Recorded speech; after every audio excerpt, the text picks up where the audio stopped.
Hey guys, welcome to Hook with Anime. It's begin. 47 Chapter 1. Enies, the daughter. DGL. Okay, this is the one I meant about trying not to be a copyright off of Tear 9's. Sorry Tear, but I love the Miko thingy idea. This is my version of it, but as different as I can possibly make it. I suppose you could call it fate in one way. Some people may even call it destiny. And yet, some people believe there is no destiny to one's life. Some people believe that we can make our own choices in life, not do what someone else tells us to. For Yoruichi and me, I thought our lives were going to be laid back. I thought we made our own choices in life, like when we both decided to run away from our problem in the Soul Society. Or like the time we decided to hide using a small wooden shop in Uruhara town. To be honest, I had feelings for her, and I think she had feelings for me. And like me, neither of us had enough guts to tell the other. But all that changed a few years after, and I knew that after what she had told me, everything would change. 3 years after their retreat, about 100 years before present. Hey Uruhara, Yoruichi spoke out, coming out of the hallway. Uruhara was busy doing what he usually does at his shop, as far as dusting supplies, reorganizing shelves, and cleaning the windows. Uruhara looked back as she saw Yoruichi standing there with a bit of a frown. She was partially looking down at her somewhat swollen stomach.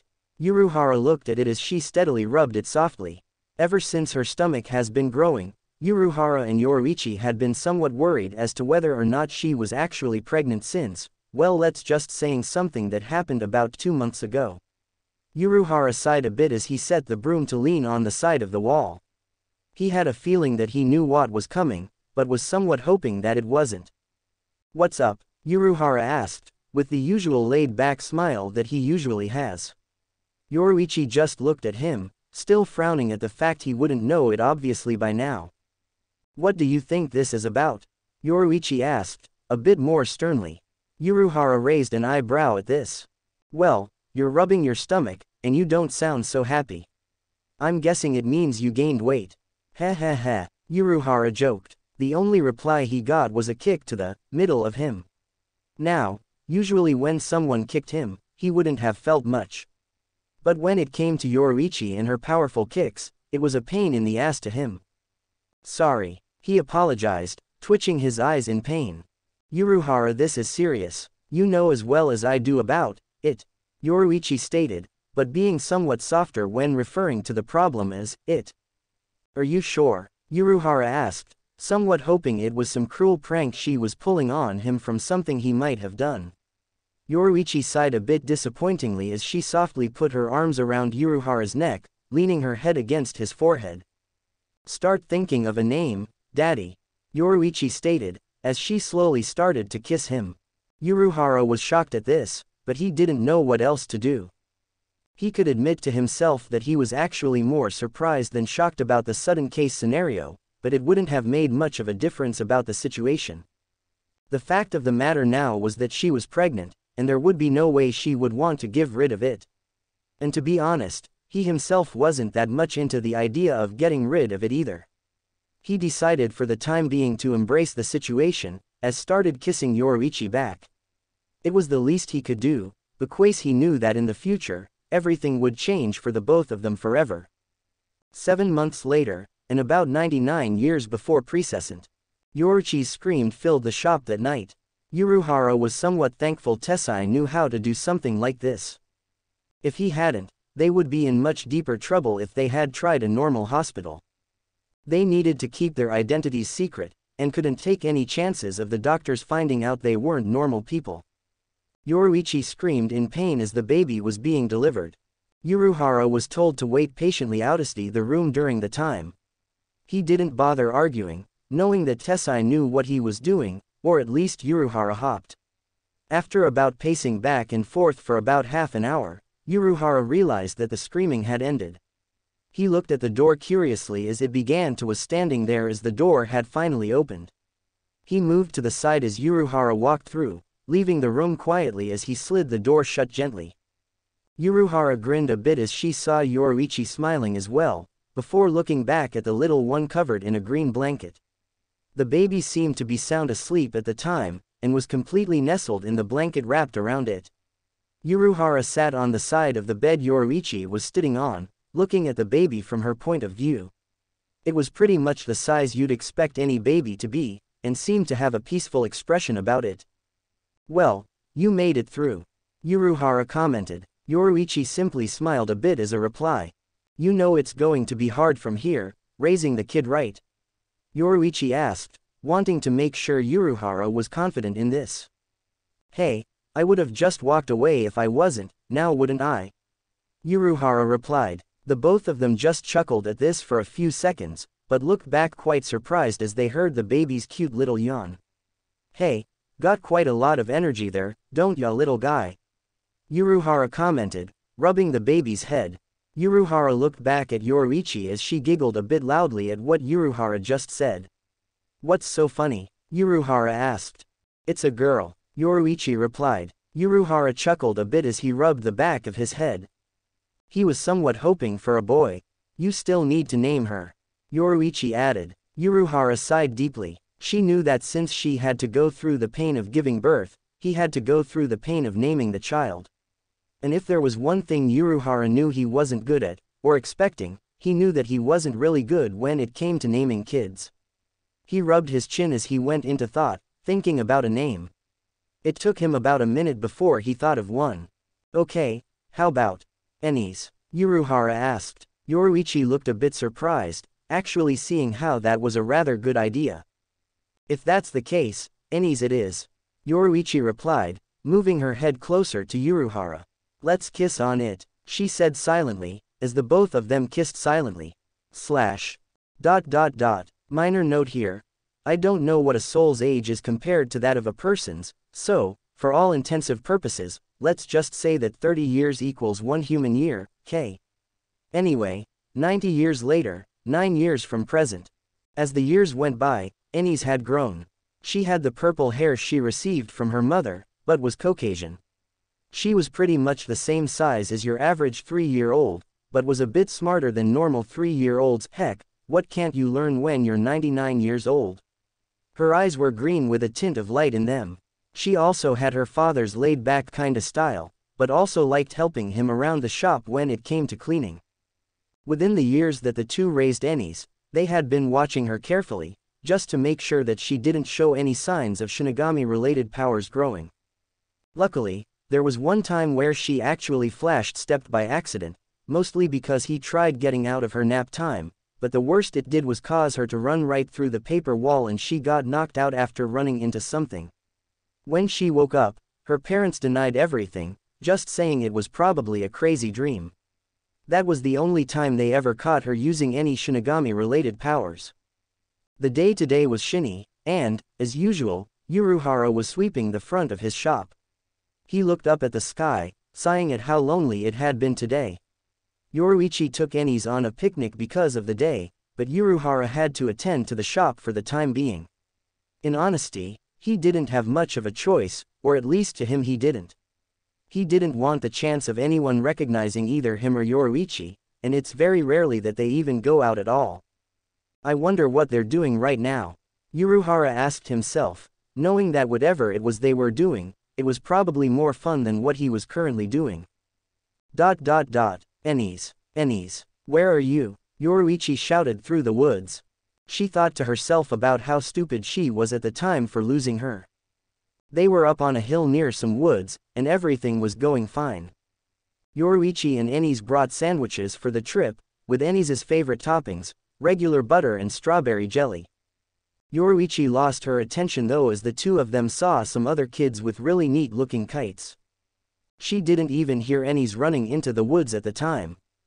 She knew how much trouble they'd be in if anyone related to the Soul Society found her. Her eyes widened as she finally heard giggling in one direction, and knew it was Enies's. Without a second thought, she quickly dashed towards the sound of the laughter, and ended up at a small stream-like river. Her eyes widened as she saw Enies sitting with a small boy with glasses and blue hair, wearing white clothing, and an old man next to him, wearing a rather worn-out shirt as well. "Enies, there you are," Yoruichi said, walking towards them. As the boy and the old man looked up curiously, Enies smiled as she looked back. Mommy, she yelled excitedly, running up and hugging her just below the knees. Yoruichi picked her up as she hugged her. Oh, is this one yours? The old man asked, walking close to them. Yoruichi looked at them a bit curious. She knew she had seen the clothing the boy was wearing before, but couldn't recall what it was. Yes, she is. I apologize if she was any trouble, Yoruichi said, bowing a bit. Not at all. We were just passing by when we found her crying. She told us she was lost. The old man said. Yoruichi looked at Enies, who had her head laid down on Yoruichi's arm. Why did you take off like that? Yoruichi asked. I was chasing a squirrely. Enies replied, giggling. Yoruichi just sighed as she stroked Enies's hair. She was still mad that she ran off, but was happy that she was fine. Well, thank you again for finding her, but we gotta head back home now, Yoruichi said. Enies just moaned, a bit upsettingly.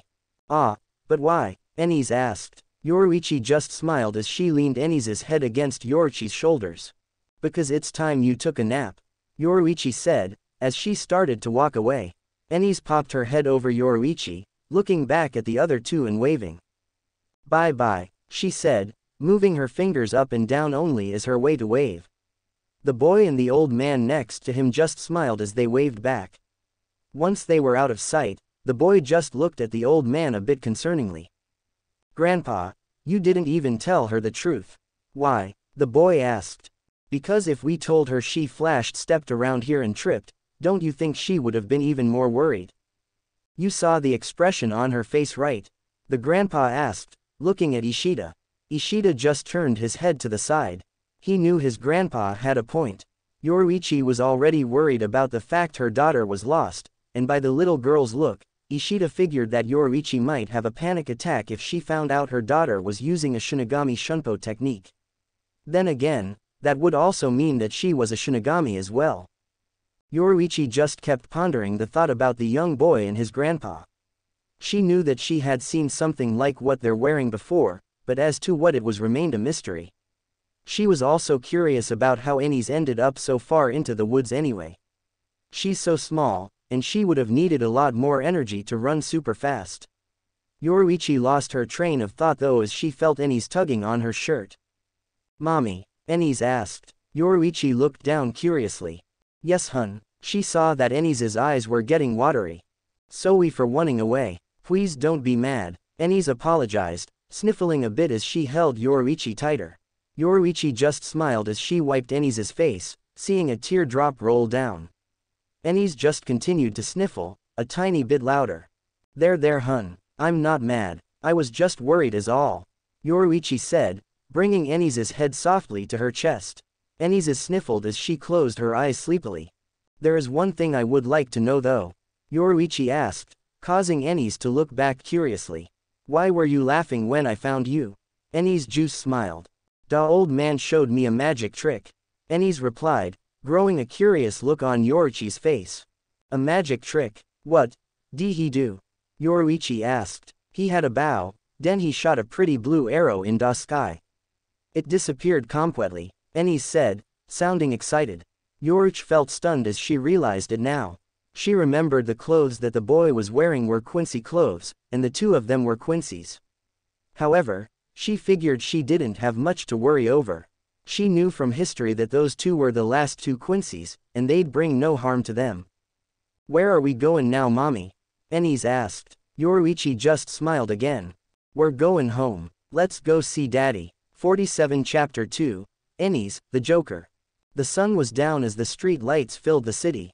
As Uruhara swept, he heard giggling as it got closer. When he looked, he smiled as he saw Yoruichi carrying a very excited-looking Enies.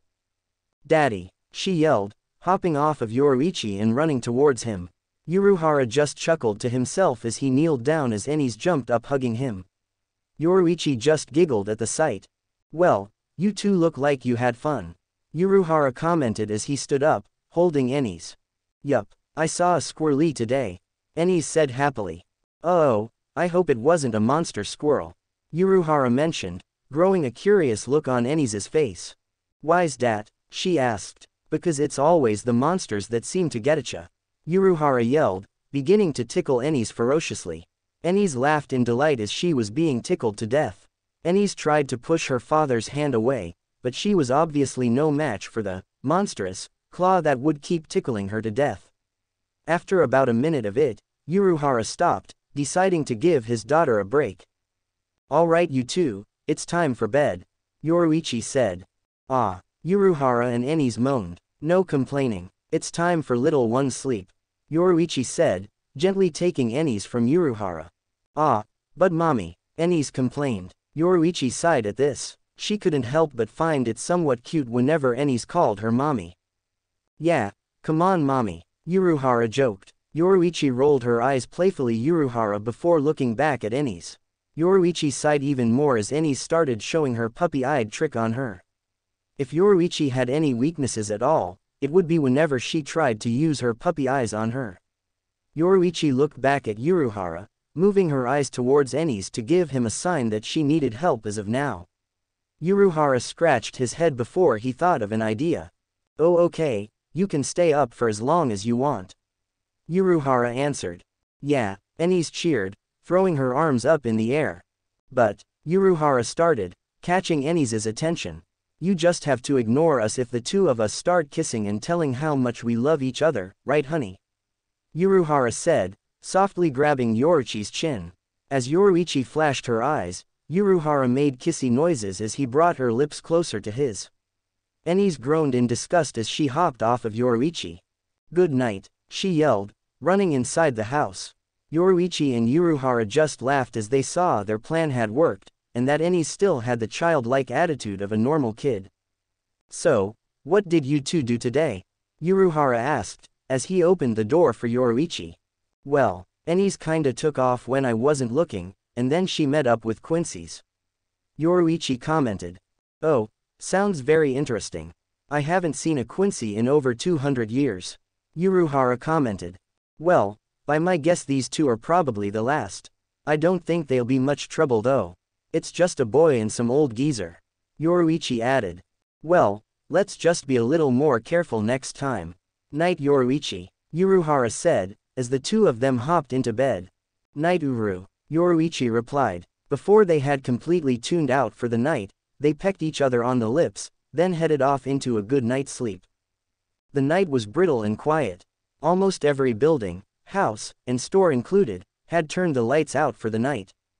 Many things were capable of being heard in the quiet city, most of it being the gentle crickets that chirp at night.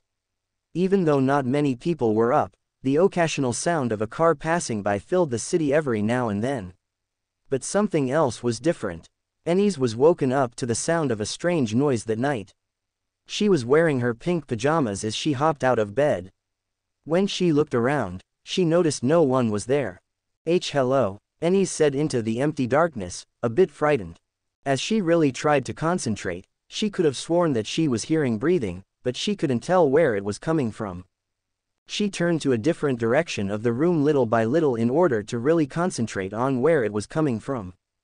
It took her a few more tries before she looked at her window. She could have sworn that there was something standing right outside from her room. She walked over a little, but stopped a few feet away, trying really hard to see anything outside. Out from the side, a giant white-looking head with glowing eyes appeared, breathing as if thinking only of its next meal. Ennis's eyes widened from fright. She's never seen something so scary in her life. She screamed in fear that echoed throughout the whole house. At that same time, Uruhara and Yoruichi woke up, not to the sound of their daughter's scream, but the amount of ryotsu they were feeling at the time as well. After a few seconds though, it disappeared. They suddenly looked at the door as it burst open. "Monster! Monster!" Ennis shouted, ducking under the covers of her parents' bedroom. Yoruichi turned on the lamp near the table, wanting to see what was going on. Under the covers, Uruhara and Yoruichi looked as they saw a large lump shaking terribly under the covers. They both looked at each other before looking back at the strange lump. "Ennis," Yoruichi started, pulling the covers off of her. Ennis just lay there, covering her tear-filled eyes. "Sweetie, what's wrong?" Yoruichi asked, holding Ennis closer. There was a monster." Ennis stuttered from fright. "Honey, there's no such things as monsters, remember?" Yoruichi commented, wiping away one of the tears. But their WW was. It was all Doc, and had a white mask thingy on. Yoruichi's and Uruhara's eyes widened a bit, thinking of a good example of what that would be a good example of. Hey, how about I go and see this Mr. Monster guy, and tell him to leave you alone? Okay, Uruhara said, stroking Enies' hair. Enies sniffled a bit before she nodded. Uruhara got out of bed as he stepped into his slippers. He looked back at Yoruichi and Enies as he got to the door. Be careful of the monsters, Yoruichi said in a sarcastic tone. In truth, she was as fully aware as Uruhara was about there being a hollow around the shop. Uruhara closed the door as he walked down the stairs. The shop was so silent, the floors could be heard creaking within. Uruhara opened the front door as he finally went outside. As she looked around, he noticed how it was stiff and silent outside. And strangely enough, there wasn't any monster around. That was, until Uruhara suddenly saw a giant hollow shooting straight down towards him. The beast's roar could be heard by Enies, increasing her uneasiness and holding onto Yoruichi tighter. Ah, it's here, Enies said, frightened. Yoruichi just stroked her hair, smiling.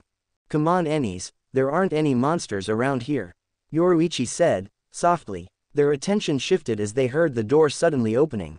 Standing in its way was a strange being wearing a red mask with horns sticking out of it. Enies screamed again. Ah, it's the monster. Monster, she cried. Yoruichi chuckled as she tapped Enies' shoulders.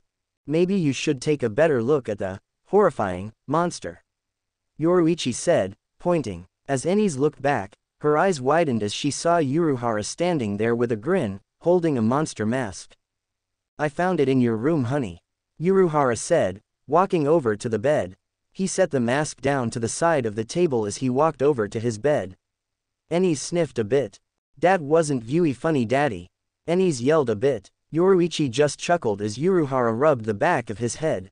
Yeah, I'm sorry, Uruhara said. See, can I sleep with you two tonight? Enies asked, still shaking a bit. Yoruichi looked at Uruhara, nodding slightly so Enies wouldn't even notice. Uruhara sighed as he crawled into bed. Okay, but tomorrow it's back to your own room, okay? Uruhara said, pulling the covers up. Yeah, Enies cheered, as she crawled in the middle of the two. It didn't take any longer than a minute for Enies to silently fall asleep. Yoruichi and Uruhara smiled as they gently laid their hands on Enies in a comforting way. As morning came, Uruhara yawned as he rubbed his eyes. He quickly remembered the night before, and turned to see Enies.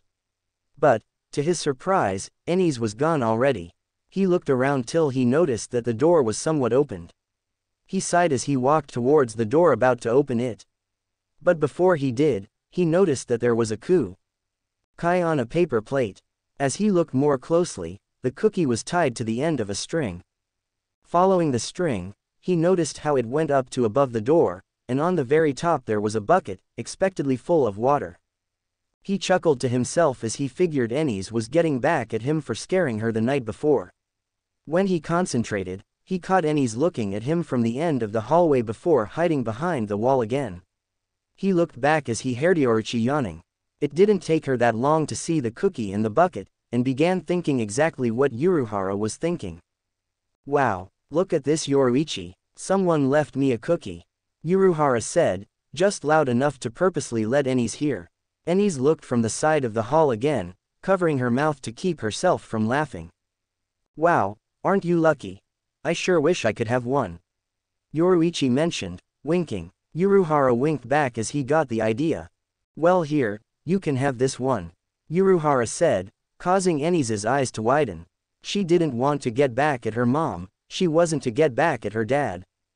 Oh, why thank you, Yoruichi said, as she walked over to grab the cookie.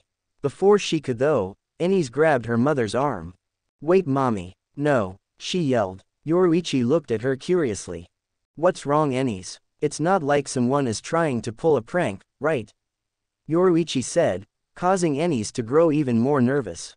Well, if you're not going to eat it, I will, Uruhara said, grabbing the cookie. As expected, the bucket came falling down. But, Enies was off on her measuring and landing, and the bottom of the bucket landed hard on Ennie's head to both of their surprises. They looked as they saw tears growing in her eyes, and then she cried loudly. "Wah!" she shouted, screaming from the sudden pain she felt. Tears ran down her face fastly one after another. Yoruichi looked at Uruhara somewhat concerned. They had expected the bucket to fall on themselves, they didn't think Ennie's would have made a mistake in her planning. It was quite the surprise to them. Yoruichi gently held Ennie's close, cooing at her softly to hopefully calm her down. Normally, it would have worked, but this is the first time Ennie's felt pain, both emotional and physical. The emotional pain was the fact that she felt like she made an idiot of herself from what she had just done. Uruhara turned his attention to the bucket, noticing it was leaning against the wall, but didn't tip over. He smiled a bit as he grew an idea, which Yoruichi noticed. "Hey Ennie's," Uruhara started, grabbing the bucket. Ennie's sniffled as she looked at Uruhara with watery eyes. "Where does the water come out of? Does it go right through, or does it come down?" Uruhara asked, moving the bucket above his head, and then flipping it upside down. Immediately, the bucket in the water drenched him, and the bucket slipped out of his hands. Ennie sniffled a bit before she started giggling in laughter. "Hey, where did everybody go?" Uruhara asked, flailing his arms up and down. Yoruichi stood, still holding Ennie's, as Uruhara did too. "Marco," he started. "Polo," Yoruichi replied, taking a step back. As the game is played, Uruhara walked towards the source of the sound. "Marco," he said again. Ennie's giggled again, happy at the game they were playing. "Polo," Ennie's said this time. Yoruichi looked as there were two different directions to take. She took the left side of the hall. Uruhara continued keeping his arms out in a zombie-like style, trying to find the victims. But, as Yoruichi wasn't expecting, Uruhara accidentally took the right side of the hall instead. "Mark, ah!" he screamed, as he started to fall down the stairs. Yoruichi ran to the stairs a bit worried as she heard banging for each step there was. Ennie's had her eyes closed, not wanting to know what would happen after it was over. Finally, after about 20 banging noises, Uruhara finally landed on his back with a great thud. "Uruhara, are you okay?" Yoruichi asked. "Daddy, wake up," Ennie's said as well. Uruhara shakingly held his thumb up. "I'm fine, never better," he said, in a moan-like style. "The things I do to make her happy," he thought to himself. Ennie's and Yoruichi just laughed at the scene of it. But Yoruichi and Uruhara both knew that they had a problem. The fact that their daughter can finally see spirits, much less hollows, wasn't exactly the best sign to hear from these two parents. Eventually, Ennie's will realize she ages differently from regular people, and can see spirits as well. Eventually, she'll play her role in some part and become a Shinigami. 47 Chapter 3, Ennie's, the Shimigami. So this is what our lives were like over the course of the next few days. We don't really know how to explain it that much. Every night a hollow would keep coming and it would scare our daughter until Yoruichi and I took care of it. We're starting to run out of ideas as to what it was that scared her, cause the hollows Ennie's describes keep getting different than the last. And to be honest, I was wondering how long we could keep this up for. I was wondering if we even could keep this up. But after a long last, everything changed the day that we had to turn our daughter into a Shinigami. ... Push me higher mom, Ennie's cheered, as her legs went up in the air on the swings. Yoruichi brought Ennie's over to the park after about a week of these nightmares. Ennie's has been getting trouble sleeping, and Yoruichi and Uruhara decided the best thing to do was to send her out for a day of fun. Of course, Uruhara still had to stay at the shop for the time being. Even if Ennie's wasn't having the best time of her life, although they did try to make it as fun as possible, they were trying to make sure that Ennie's ran out of energy so she would be more sleepy for night. In this case, they decided to take Ennie's to the park. "Okay, one more big one, then it's time to go," Yoruichi replied, a little tired from pushing for the last hour. She took a step back, then gave one great shove. Ennie's cheered happily as she went almost as high as the swing set was at the park. But, to both their surprises, Ennie's flew off the swing. Yoruichi's eyes widened at the sight, while Ennie's just cheered at it. As she looked around while she was being flung, she saw that she was being sent very far away. Yoruichi panicked as she tried to run towards her. She couldn't use her shunpo for the fear of giving away her secret. Enies began to grow a little more frightened though as she saw that she was starting to fall again, and she was almost going for the sidewalk. But, to Yoruichi's and Enies' surprise, someone else caught her before she did. As Enies looked up, she saw a beautiful face of a young woman with blonde hair, smiling down at her. "That would have been bad if you fell, wouldn't it?" the woman asked, smiling. Enies just stared for a bit, surprised that she caught her in time, then sinfuled a bit as tears rolled down her face. The woman just looked at her smiling a bit as she wiped the tears away. "You don't need to cry. You're safe now," she said. "Mom," a voice called out. Enies and the woman looked as they saw a blonde-haired boy run towards them. The boy looked at the little girl in his mother's arm curiously. "Hey Mom, why is she crying?" the boy asked. "She almost fell on the pavement. Luckily I caught her in time," the woman replied, setting Enies down on her feet. Enies looked at the boy, who was walking closer to her, a bit scared as she tugged on the woman's leg. "Hi, I'm Ichigo, what's your name?" Ichigo asked. "Enies," a voice shouted. As the three of them looked, Yoruichi was running towards them. "Mommy," Enies yelled, running over to her. Yoruichi kneeled as Enies jumped up, hugging her. Enies sniffled a bit but tried a bit harder to hold back the tears. "I'm so sorry Enies, I'm so sorry," Yoruichi apologized. "It's okay mommy, da woman over there saved me before I hit da ground," Enies said, pointing at the woman. Yoruichi smiled as she stood up again, walking towards the woman. "Thank you so much for saving her," Yoruichi said, bowing a bit. "Ah, it was nothing. We were just playing at the park too when I saw her falling," the woman replied. Enies blinked curiously before she smiled, growing an idea. "Hey mommy, can me and da boy go pee way for a while? Please?" Enies asked. Ichigo looked up at his mom curiously. "Only if it's alright with her," Yoruichi replied, looking at Ichigo's mother, wanting a reply. The woman just smiled as she nodded. "Yeah," Enies cheered, grabbing Ichigo's hand. "Come on, let's go pee way in da sand," Enies said, practically dragging the boy over. Wait, what?" Ichigo stammered, a little confused. Yoruichi just sighed as she sat at a bench with Ichigo's mother. She was having a major panic attack the entire time, worried as to whether or not Enies would have been fine. She was completely grateful for Ichigo's mom saving her daughter. She had wondered what would have happened if she wasn't there when she did. She also wondered why Enies fell off the swing to begin with. Yoruichi was very safe to make sure she didn't push that hard, and by Enies' giggling she was actually wondering if Enies jumped off on purpose. She shrugged it off though, because all she cared about was the fact that Enies was safe.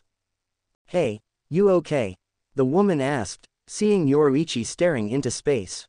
Oh yeah, just a bit relieved," Yoruichi said, looking back at Enies, who was playing with Ichigo in a giant sandbox. They were both trying to build sand castles, but Enies was having a bit of trouble getting hers to stay. Ichigo had an advantage because he had a bucket for making his castles. Enies struggled as she just used her hands, trying to keep the castles in some shape. Enies smiled after finally getting a somewhat crumbled up sand castle to stay in a shape. But it went away after a few seconds, and Enies' eyes began to water as she sniffled. Ichigo looked at what Enies was crying over, feeling a bit sorry for her. He smiled though as he picked the sand up that she used, put it all in the bucket, then made her a sand castle using it. Enies cheered at the nice thing Ichigo had done for her, and Yoruichi smiled. "Your son's really nice," Yoruichi commented. "So's your daughter," the woman replied. "And you don't have to worry," the woman commented, growing a curious look on Yoruichi's face. "I won't tell anyone about you two being shinigamis." Yoruichi's eyes widened at what she had just said. She had only met them for a few minutes, but was surprised that the woman had found out about it. Even more, Yoruichi was surprised that the woman could sense souls at all if that was the case.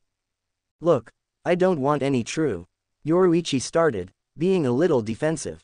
Ichigo's mother just put her hand up, shaking her head. "No, it's okay. I don't know why you're in hiding, but it's okay." You're not the only one who just wants to live a normal life. His mother commented. Yoruichi just smiled as she looked back at Enies, who was running towards them. "Okay, Mom, I'm ready to go," Enies said, happily. "Wait," Ichigo yelled, running up. As the others looked, he was holding some strange yellow ball with red polka dots. "Here, you can have this," Ichigo said, handing Enies the ball. Enies stared at the ball, thinking about how she liked it and how she liked what Ichigo did. "Wow, thank you," Enies said, bowing. Yoruichi and the woman just chuckled to themselves as Yoruichi picked up Enies. "Well, we better be going. We'll be seeing you later," Yoruichi said, as they waved goodbye. As Ichigo and his mom watched them leave, Ichigo's mom looked at Ichigo curiously. "Ichigo, that was your favorite ball, I thought." "Mom, I had that ball since I was 2. I'm fine with giving it away," Ichigo replied. Ichigo's mother just smiled before she looked up into the sky. She noticed how the sky was getting dark with some gray clouds moving in. "Well, we better start getting home before it starts raining. You know how your father acts if we don't get home when we say we will," she said, as she started walking home with Ichigo not far behind her. Enies giggled as she walked, bouncing the ball every few steps. Yoruichi just chuckled about all the friends she's been making for the past few days. First she meets a blue-haired boy, then she makes friends with Ichigo. To be honest, she wasn't too thrilled of the ideas about her making friends from the human world.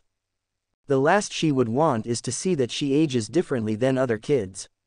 But for the time being, given how old Enies was, she decided to let it slide for the time being. She suddenly looked up at the sky though as she felt a rain drop on her cheek. As she checked, the sky was getting dark, and the wind was picking up fast. She began to worry a bit, knowing that it would be bad for the both of them if they stayed in the rain. "Enies," Yoruichi started, trying to get her attention. As Enies looked back, she accidentally forgot the ball was bouncing already, and it started to roll down the hill. Enies looked back worried as the ball began to roll down. At the same time, the rain began to pick up fast. "My ball," Enies cried, running right after it. "Enies, no!" Yoruichi shouted, running right after her. She had a good feeling that Enies didn't see the river at the bottom of it, otherwise she would have known better than to chase after it. But as she ran, she lost her footing from the mud that was created during the rain, twisted her ankle, and fell. Yoruichi winced a bit as she tried to shrug off the pain, then looked back at Enies, who was still running. After a while, right before it went into the river, the ball finally came to a stop. Enies smiled as she finally managed to grab the ball, glad it didn't fall into the river. Suddenly, they heard shouting from the top of the hill. "Hey, what are you doing? That's dangerous." It was Ichigo with his mom. Ichigo quickly chased after the girl, seeing how the river was starting to pick up speed, and was rising. "Wait, Ichigo," his mother shouted worriedly at him. Enies' eyes widened as she heard the river completely going crazy, splashing around the edges of the path it was in between. As she looked back, a massive amount of water came rushing straight at her, knocking her off her feet, and dragging her into the river as well. Ichigo's mother looked as she saw Yoruichi flash stepping past her. Everything felt like it was going in slow motion as Ichigo's mother and Enies looked at each other, knowing that something else was causing the water to erupt so dangerously, and that something was going to happen if they didn't get out. Ichigo stopped as he saw a sudden splash of water. He could have sworn for a second that someone just jumped in, but couldn't tell what it was. His then looked back, seeing his mother on the floor. His eyes widened as he saw blood coming from wounds on her back. She was dead. A few hours had passed since then. Uruhara stared out the window, worried. He knew that Yoruichi should have been back at least 2 hours ago, and what concerned him deeply was the fact he felt a quick burst of Ryotsu at the given time. The rain picked up heavily as he could hear thunder echoing throughout the city. As he continued to stare, his eyes caught sight of something moving. From the distance, it looked like a person who was carrying something. The person was limping for some strange reason as well. But his eyes widened as he realized what it was. It was Yoruichi holding Enies, wrapped between her black jacket. Uruhara felt shocked as he quickly ran outside with an umbrella. "Yoruichi!" he yelled, worriedly. As soon as he got to her, He placed the umbrella over the three of them. He saw that her ankles were bent awkwardly, and she wasn't even standing with it. As Uruhara looked, he thought the water running down her face was from the rain. But as he observed more closely, he realized it wasn't the rain that he was seeing running down her face, it was tears. When he looked at Enies, his expression only grew more shocked as he realized that she was barely even breathing. Yoruichi, what happened? Yoruichi just sniffled a bit as she held Enies tighter. I'm sorry Uruhara, I'm so sorry, she yelled, crying through her words. She was running after a ball a kid gave us at the park.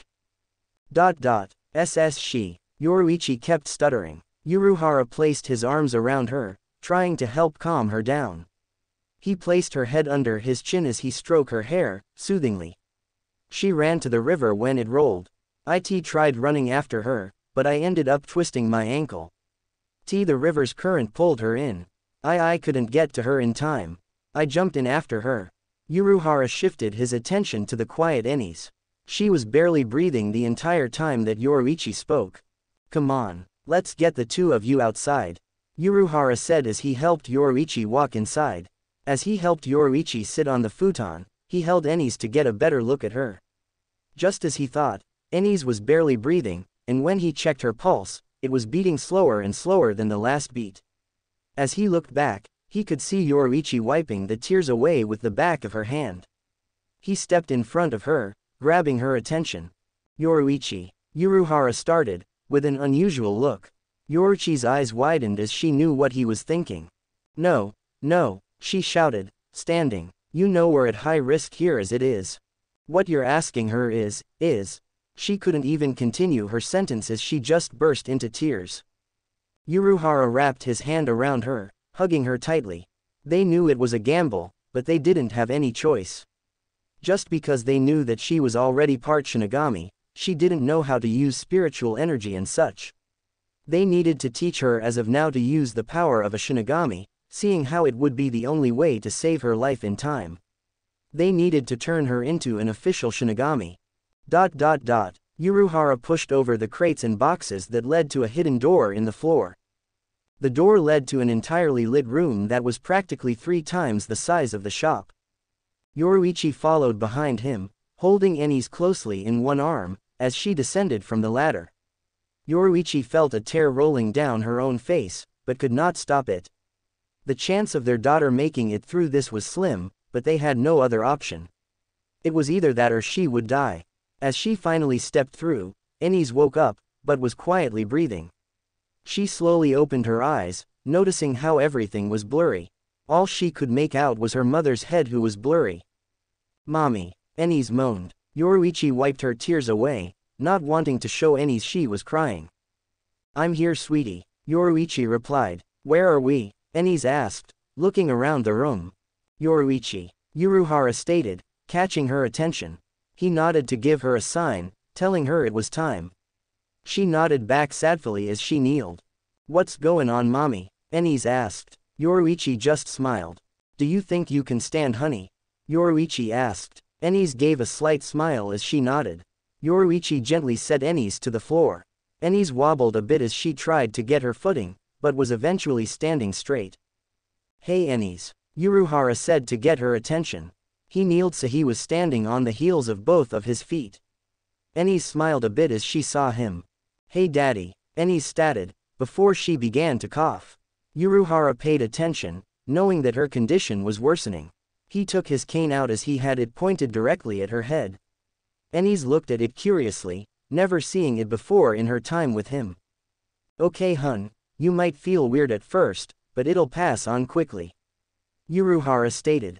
What? Enies tried to ask, before Uruhara gently pushed the cane through her head.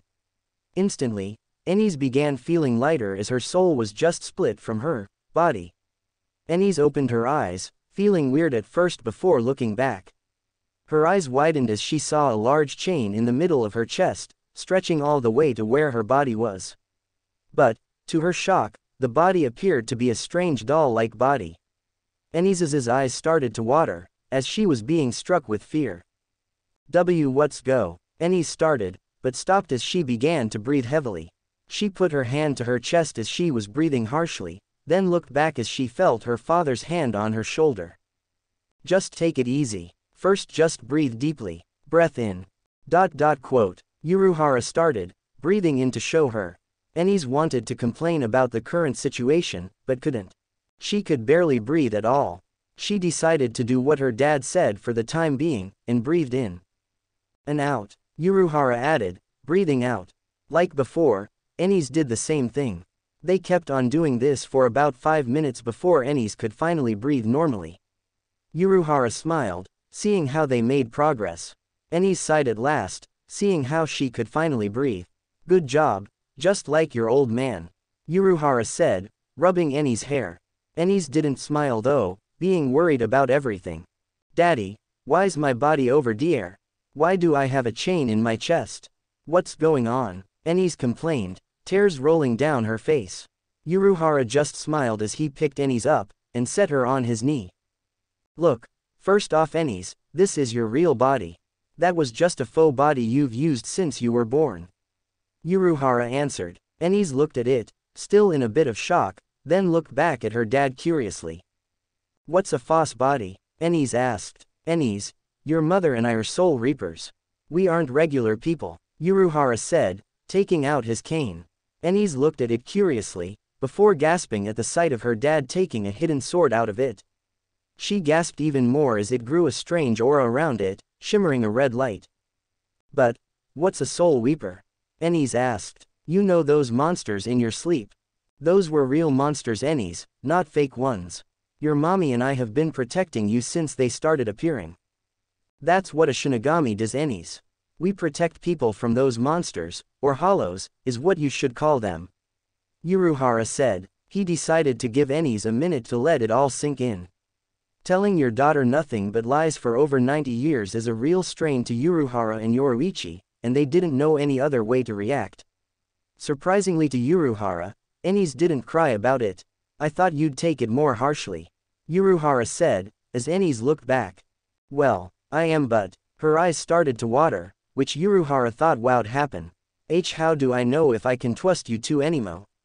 Why you're my parents. Enies sniffled a bit as tears were seen rolling down her eyes. How do I know if you even are my parents? Enies yelled, crying on Uruhara's shoulder. Uruhara gently stroked Enies' hair, knowing how hard it would be to take this all in at once. Well, it's not a bad thing, Uruhara said, trying to cheer her up. Enies sniffled as she looked at him with sad eyes. What do you mean? She asked. Well, for one you can see things that normal people couldn't. Doesn't that sound lucky? Uruhara asked. Enies sniffed a bit before replying back. Little, she stuttered. And you can live longer than normal people. What do you think of that? Uruhara asked. He noticed a slight smile growing on her face, even though tears were rolling down her eyes. I like it, she said. Uruhara laid his hand on her shoulder as she leaned against her father's chest. He was quite surprised she was taking it a lot better than he thought she would.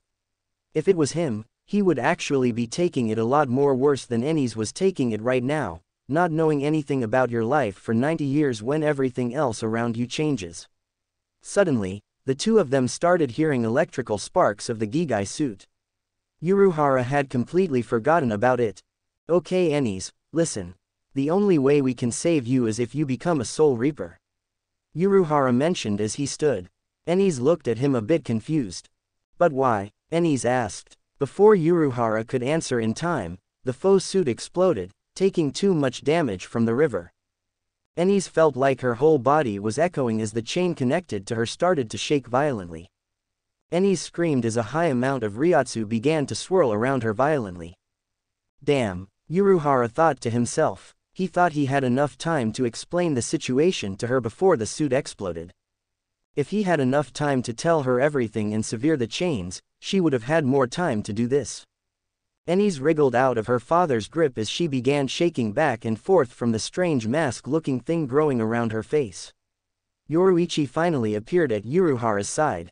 Yoruichi sniffled to herself as she saw her own daughter begin the process of becoming a hollow. She threw her arms around Uruhara, unable to watch the process. As Uruhara looked back, His eyes widened as he saw Enies falling backwards into the shattered shaft. Enies, he shouted, running over to hopefully catch her in time.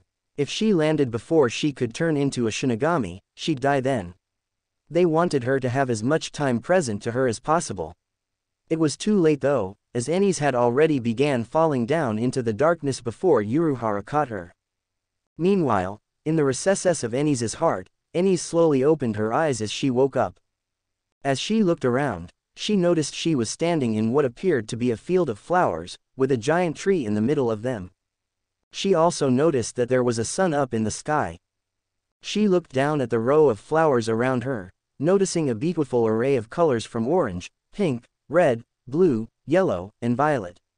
She leaned down, sniffling the flowers, noticing how nicely they smelled. Her eyes widened though as she noticed a shadow looming over her.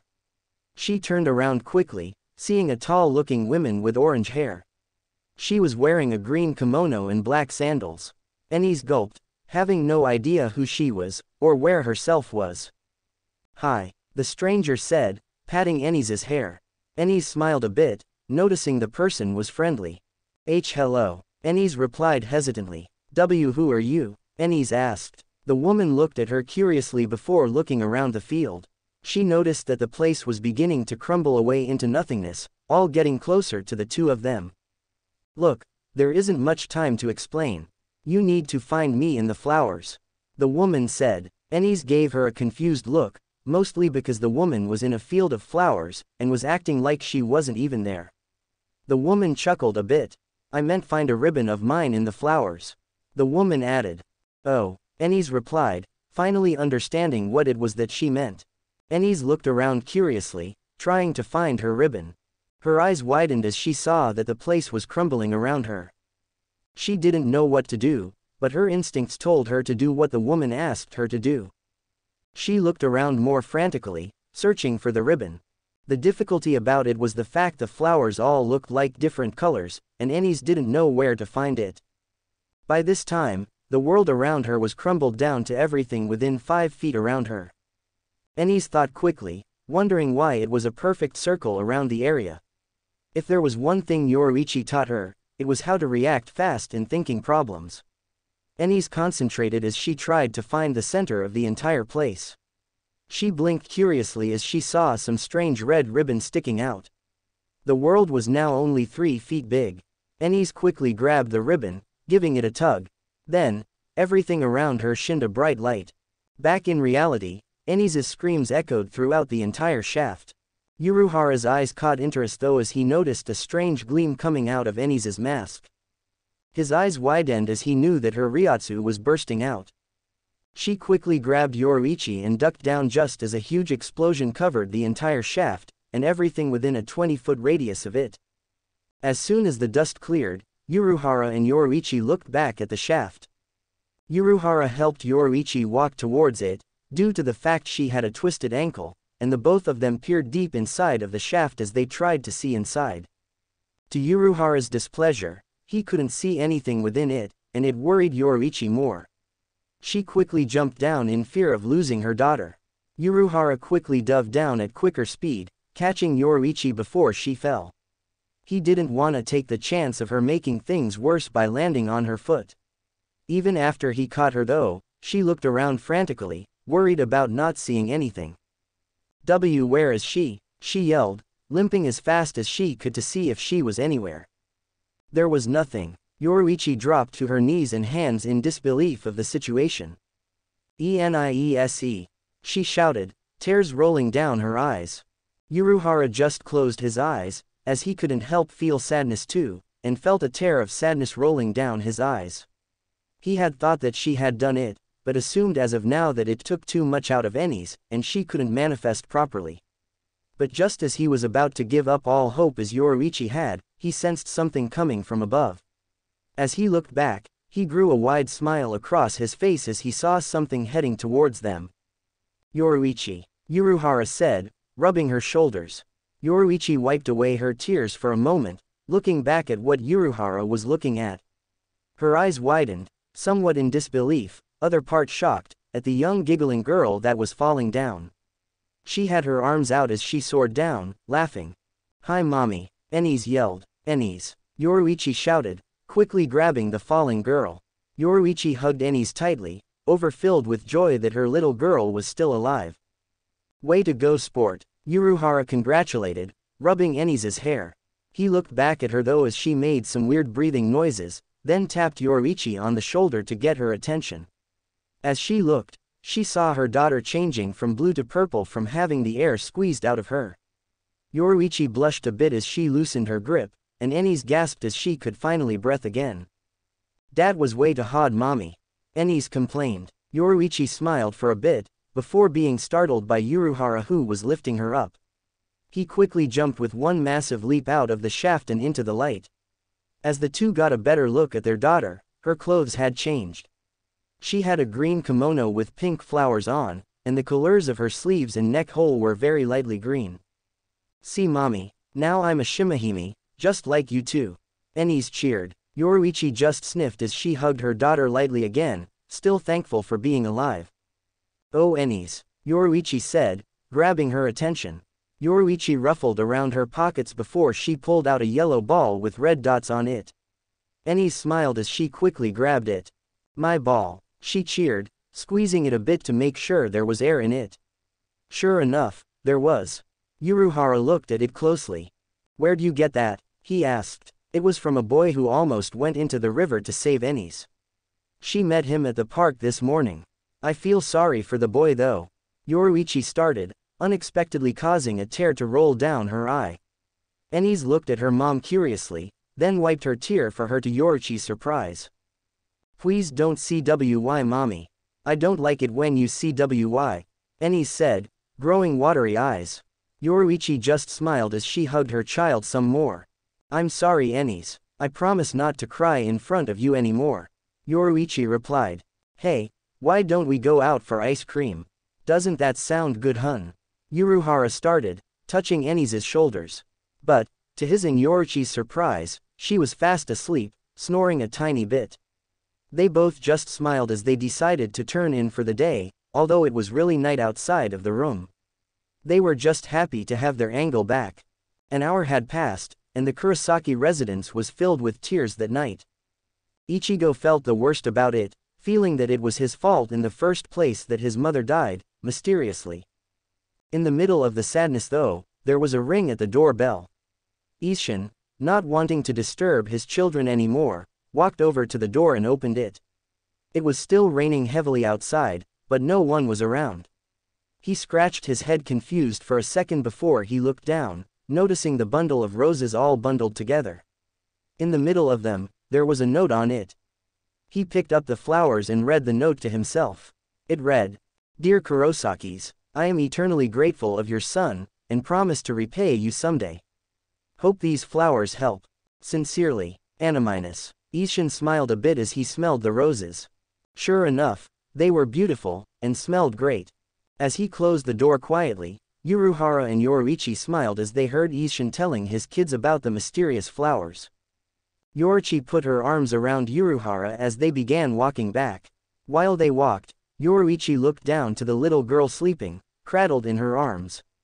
Uruhara had an umbrella he was using to keep them out of the rain. Yoruichi knew that she would help repay the mother's son Ichigo, for playing with Enies that day and trying to save her. At the cost of his mother's life, Yoruichi made sure that she would vow to keep her promise, and find the perfect time to repay it. And that's pretty much the first part of my story about how our daughter changed from 90-year-old Tyke to a 90-year-old Tyke that's now a Shimigami. To be honest, there was about a 30% chance of her succeeding, but at the given situation, I'm glad she did. We couldn't do anything else to help her, seeing how we had to give her a faux body.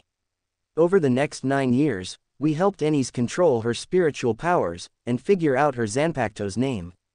It's Unalesta Ivy, by the way. We even brought her with a few times to help fight real hollows, although they were weak because we didn't want her getting hurt, even though we knew she was strong enough. And yet, I know that someday, our lives will change, forever. To be continued. 9 years later don't mean wait 9 years for next update, that's just the time in the fanfic coming down to the first episode. 47 Chapter 4. Long time no see. So, Where did we get off? Oh yeah, IWSA mentioning how our daughter was training over the last 9 years. To be honest, I was hoping that our lives would be like this for the rest of our lives. I didn't have the guts to tell Ennis about Aizen and his plan though. I didn't want to worry her, or even worse, her thinking she could defeat Aizen on her own. No matter how strong she's gotten, she'd be dead within minutes. And that's if she fights at her full power. But, as other people know, not all things tend to stay to themselves, and Aizen would make his way into my daughter's life someday. Present day. Ichigo med Rukia. Ishida focused as he concentrated his spirit arrow, wanting to use as much power as he could into the blast. Ever since the death of his grandfather and past Quincy's, Ishida held a grudge against all Shimigamis. But even in his rage, there was one Shimigami who he couldn't hold a grudge against, and one Shimigami who would usually bother him while he was training. "Hi Ishida," Ennis shouted, stepping in front of him. Ishida jumped a little, losing focus of his aiming and shot straight into the air. Ennis looked into the air as the arrow went soaring, up until it disappeared. "Dat one went wheelie farther den da west," Ennis said, trying to see if she could find the missing arrow. Ishida just sighed, knowing that this is how his day usually goes when he's training. Almost half of the time he does train, Ennis pops up out of nowhere and spooks him. "Ennis, what are you doing here?" Ishida asked. Ennis just giggled. "I came to play with you," she replied, smiling. "Ennis, why can't you just play with your mom and dad?" Ishida asked. Ennis looked down a bit disappointingly. "They aren't around here lately. Ever since I got Shinigami powers, they been around town fighting hollows more often." Ennis complained. It's true, to be honest. Except for her mom, who went into hiding, not wanting anyone to sense her Ryotsu power. When she flashed steps to save Ennis, she turned herself into a cat and went around town until the coast was clear. And her dad had hired Jinta and Ururu to help maintain the shop, as well as teaching them how to fight like Shinigamis. Ishida pushed his glasses up, sighing at the fact he knew she was right about having nothing to do, although he did somewhat wish she would bother someone else. "Okay, fine. Tell you what. Give me a few minutes and we'll go searching for hollows, okay?" Ishida replied. Ennis smiled a bit. "Okay," she said, saluting. She quickly jumped out of the river-like stream she was in so Ishida could practice. Ennis sat down near a tree as she watched Ishida fire arrow after arrow after arrow. After about 5 minutes though, she sighed as she grew bored, looking around at what there would be to do. As she did, she saw that there was a flower wilting. She felt bad for it, and grew a smile and an idea at the same time. She didn't know that Ishida was watching her. She raised her hand so it was aiming directly at the flower. Her eyes glowed a strange colored green as her hand grew an aura of the same color around it. After a few seconds of gathering energy, part of the aura burst out and went around the flower. Ishida watched surprised as the flower quickly began to change from a wilting dead flower to a bright cheerful living one again. Ennis smiled as her eyes changed back to normal, as well as her hand. She looked back at Ishida though as she heard him clapping a bit. "Not bad, Ennis," Ishida said, walking over. "You've been practicing that move, haven't you?" Ishida asked. Ennis just giggled as she smiled. "Yeah, it was really hard at first, but soon I was able to do it whenever I please," Ennis said. Ishida looked back at the flower. From his experience with her, he's been able to realize Ennis's ability in the past. She was capable of using her own Ryotsu and use it to not only bring life to plants, which he just witnessed recently, but control them in the ground as well. It was quite an amazing ability to him, to be honest. Ishida sighed as he turned over and kneeled. "Come on, let's go look for some hollows," Ishida stated. "Yeah." Ennis cheered, hopping on his back. It was the usual thing for her to hop on his back whenever the two of them went around the places. In the truth of all things though, Uruhara and Yoruichi knew that Ennis hung out with Ishida. They asked him to watch over her whenever she wants company and such, and whenever her parents were out. Ishida did nothing to show a sign of disagreement, seeing how Ennis wasn't like the other Shinigamis that he hated so much. She was just a young spiritual girl, who had the powers of an average Shimigami, but was completely new to it. It's for this reason, Ishida didn't detest her like the rest, nor show signs of annoyance around her. "Faster, faster," Ennis cheered, pulling his hair. "Ah, careful, that hurts," he shouted. Okay, maybe sometimes. The sunset shrunk into the night as it was getting close to bedtime. Enies yawned as Ishida looked around town for one last time. He was just as exhausted as she was, but every time he felt a hollow's presence it disappeared at the same time. From the feel of it he got, it seemed to be only one hollow, but kept appearing around different places in town. Strange thing was though, it felt like the hollow was looking for something in particular, because it didn't attack anything as they kept looking. Ishida looked back as he heard Enies yawn quietly. I'm getting teed, Enies said, groggily. Ishida could see that she was having trouble staying awake, considering her eyes never got past being half open. Ishida sighed to himself before making a decision. Okay, come on, you should be getting to bed right now, Ishida said, as he started walking to Uruhara's shop. But, not even taking more than 5 steps, Ishida and Enies felt the hollow's Ryotsu. You felt it too? Enies asked, looking more awake now. Yeah, it's not that far from here either, Ishida added, as he began to run in the direction of the hollow's spiritual pressure. From the source of it, Ishida could easily feel another Shimigami's presence there was well. He couldn't really tell if Enies could tell, seeing how she was still in the learning process of her abilities, and she didn't really work on sensing Ryotsu levels that well when it came to others. It took him about 10 minutes, but finally, after much running, the both of them finally appeared at the site of the giant hollow. He appeared to be attacking a house from where he was. As Ishida and Enies looked closer, they saw Ichigo grabbing another Shimigami's sword. Enies looked closely though at Ichigo, noticing something familiar about him, but unable to put her finger on what it was. TCH, what does that genius think he's doing? Ishida said, somewhat amused at the sight of a beaten Shimigami. Shouldn't we help them? Enies asked, a bit concerned about the other's safety. Look, I know you haven't been hollow hunting much, but I don't really hold much sympathy for helping Shimigami, okay? Ishida stated, turning around and began walking. Enies was in disbelief at what he just said. But Enies started, before Ishida interrupted. No buts. They brought it upon themselves, let themselves get out of. Ishida started, before he heard whimpering behind him. As he turned around, Enies was sniffling as tears ran down her eyes. Ishida sighed irritably, knowing that she never would forgive him if the others got killed. There was one time he remembered that he stepped on a flower of hers by accident. She didn't talk to him for an entire month. Although he didn't really mind that part of it, it still made him somewhat feel bad for hurting her feelings. All right, we'll go help them. Would you please stop crying then? Ishida asked, quickly turning around. Yeah, Enies cheered, tugging on him tighter as her way of hugging him. But to both their surprises, the hollow was already dead as it slowly disintegrated. Ishida quickly hid behind a corner as he saw a different hollow where the other hollow had stood. To his shock, Ichigo was standing there, his sword raised as if he had just used it. Enies blinked curiously as she saw him. Hey, that guy is a Shimihime.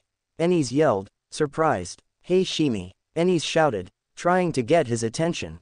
Ishida quickly covered her mouth though before she finished her sentence, quickly ducking behind the corner before Ichigo looked. Ichigo scratched his head confusedly before shrugging it off and walking back to Rukia. Enies muffled as Ishida looked back to see if Ichigo was still looking, then took his hand off Enies. What was that for? Enies asked, a bit angry. Because now things got interesting. I never would have expected Ichigo to be a Shimigami. Perhaps this could be put to good use, Ishida said, pushing up his glasses with one of his hands. Enies yawned as she rubbed her eyes. Could we please leave den? I'm getting really sleepy. Enies said as she laid her head on Ishida's back. Ishida just sighed, knowing that that was the original idea to begin with, although he never got around to it before. He grinned a bit though, seeing how he could finally rest after the somewhat uneventful day of hollow searching, and walked Enies back to her house. He knew that Enies would have surprises of her own the next few days, seeing how she met Ichigo for the first time, or so both of them thought.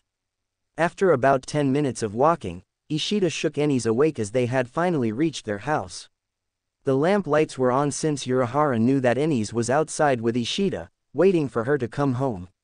Enies quickly hopped over Ishida, landing on her toes in front of him. "Thanks for playing, Ishida. See y'all later," Enies said, smiling as she waved goodbye, then ran inside the house. Ishida could hear as he heard Enies tell her dad she was home before he left again. He needed to get some shut-eye too, and think to himself just what it was he would do to challenge Ichigo the next day. Enies just continued to stare inside the school with her binoculars, from another building. She had Ichigo on her mind the entire time, wondering where it was that she remembered seeing him before. Her memory was too foggy, seeing how she had 9 straight years of training with her parents, and couldn't recall that much of what happened on the day she became a Shimigami. All she did remember was seeing someone trying to help her before she fell into the river, but couldn't remember the face of the one who helped her. Her eyes focused though as she saw Ichigo freaking out about some girl who just entered the classroom. She looked at the room from her point of view, removing the binoculars. She could make him out from the window she was looking through, even if she was as far as she was, but it didn't last long as Ichigo left the room with the woman she was with. Enies sighed a bit disappointingly, seeing how she wouldn't be able to see the strange man for a while. As she got up, putting the binoculars in her pocket, she was ready to go back home until she felt a strange ryotsu from the ground. When she looked down, her eyes widened as she saw Ichigo again, but looking like a Shimigami. He killed some strange spider-looking hollow, then did something to a soul boy. She couldn't tell what it was he did, but all she could see was the strange man putting the hilt of his sword on the boy's forehead, then he disappeared. She blinked even more curiously as she smiled, seeing how this stranger was full of surprises to her. "This is so exciting," Enies said, jumping down from the tall building, stretching her arms out. She giggled at the feeling of the wind blowing back against her. As she neared ground, she threw her small because it was only about the size of her leg, and she's not that big either, Zanpakuto towards straight to the ground. She could hear the whistling of the wind as the sword was being shot straight down. The ground creaked as the small Zanpakuto went down into the ground, leaving only part of the blade, and the hilt exposed. Satisfied, she did a triple flip in the air, and landed on the hilt on her toes. "Ta-da," she said to herself, enjoying the feeling like she was performing for a lot of people. She hopped down from the hilt, then quickly pulled the sword out, and sheathed it again. As she looked back though, she saw Ichigo following Ishida. "I don't know the order of events, and I do know Ichigo gets Kon before meeting Ishida, although I can't think of an idea for it." She looked curiously, wondering what it was that was going on, deciding to follow him quietly. Finally, after a while, Enies managed to catch up to a conversation Ichigo and Ishida were having, as well as that strange girl Ichigo was with. She hopped up the stone wall of the alley they were in, and looked down curiously at the conversation. They didn't know what it was that they were talking about, but she see that Ishida was showing Ichigo different colors of spiritual threads. "Did you know that a Shimigami's spirit thread is different than that of a regular human?" Enies heard Ishida say, looking at them curiously. She then noticed how Ishida tugged on Ichigo's spirit thread. His eyes were a bit surprised by the sight of it, seeming to never know that he had a thread. He then noticed that there was another red thread. Enies was completely distracted by the conversation they were having to trace it back to the roots. Ichigo grabbed it, seeing what it felt like. "Whose is this?" Ichigo asked. As Ishida looked, his eyes widened as he saw the thread trace up to Enies, who was still standing on the wall above them. "Wait, don't pull th," Ishida started. It was too late though, as Ichigo yanked the thread from the air. Enies screamed as she went head first to the ground from being dragged by the thread. Her head smacked face first into the cement as she finally landed. Ichigo looked nervously, not knowing anyone else was here.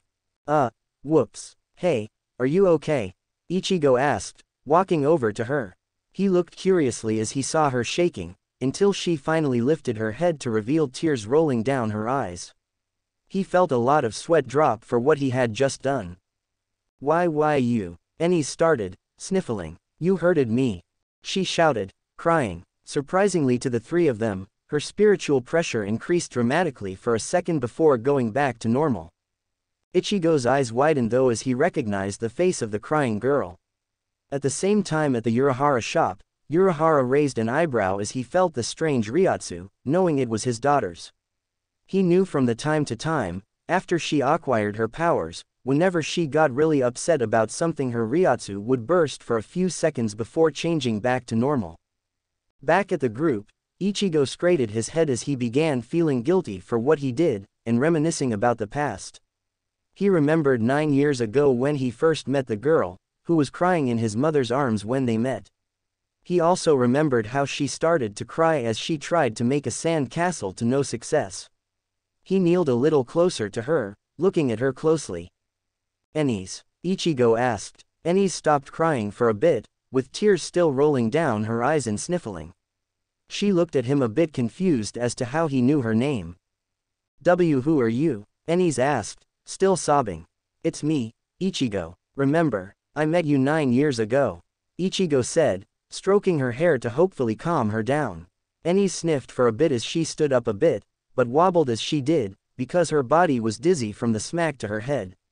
She sniffled a bit, but she no longer cried over the injury. "Why you?" Enies started, trying to remember Ichigo. Ichigo smiled a bit as she began to remember. Enies struggled to remember, due mostly to the fact she only could remember the horrible accident in the river that day. But the more she concentrated, she started to remember from back further in that day, like when he gave her the yellow-red polka-dotted ball, and when he helped her build a sand castle. She looked back at Ichigo, knowing that it was the same person. "It's Ichigo," she started, as the tears finally stopped. "Yeah, it's me, Enies," Ichigo said, glad that she remembered. Ichigo's face twitched though as Enies, very painfully, kicked him in the shin, then walked over to Ishida. "Ow ow oh www." Enies was quickly picked up by Ishida, who looked around for any mark of her injury. Luckily, there wasn't anything noticeable. Ishida looked back, knowing Ichigo was going to curse, and covered Enies' ears. It's not that he didn't want to teach a kid cursing, but he didn't want her dad to think she learned it from him. Enies looked curiously as she saw Ichigo's mouth move, but couldn't tell what it was he was saying. "Could you please not swear in front of her?" Ishida asked, annoyed. "Fine. What the heck was that for?" Ichigo shouted. "That's for hurting me, meanie," Enies yelled. "Wow Ichigo, I never knew the girls picked on you too," Rukia said, crossing her arms as she looked unamused at Ichigo. "Shut up," he shouted back. Enies blinked confusingly as she saw the girl. "Who's dat? Is she your girlfriend?" Enies asked. Ichigo and Rukia blushed deeply, as Ishida covered his mouth from letting out a chuckle. "She's not my girlfriend, boyfriend," Rukia and Ichigo said at the same time. They looked at each other a bit awkwardly and blushing, before looking away from each other. "Ichigo," Ishida said, grabbing his attention. "I think we should get underway of the topic of this conversation." The other three looked as Ishida pulled out some strange red pill-looking thing. "What's that?" Ichigo asked. "It's a hollow bait," Ishida said, pushing up his glasses. "Does this mean we're going fishing for da hollows?"